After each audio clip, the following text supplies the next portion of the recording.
โดยสำนักข่าวต่างประเทศรายงานนะครับว่าประธานาธิบดีโดนัลด์ทรัมป์ครับแสดงปาฐกถาในงาน Future Investment ออกมาระบุว่า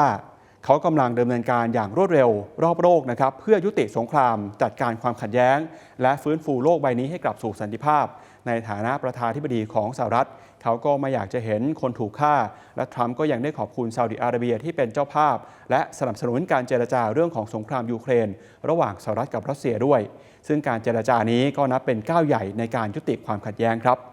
นอกจากนี้ทรัมป์ก็ยังได้เตือนถึงอันตรายของสงครามโลกครั้งที่3และวิจารณ์อดีตประธานาธิบดีโจไบเดนนะครับระบุว่าไม่มีใครได้กำไรจากสงครามโลกครั้งที่3และคุณก็ไม่ได้อยู่ห่างมาเลยนะครับ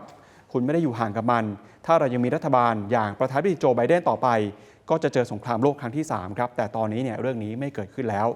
สำนักข่าวบลูมเบิร์กรายงานว่าในช่วงต้นสัปดาห์นี้เจ้าหน้าที่ระดับสูงของสหรัฐและก็รัสเซียได้หารือกันในการประชุมที่จัดขึ้นที่ซาอุดิอาระเบีย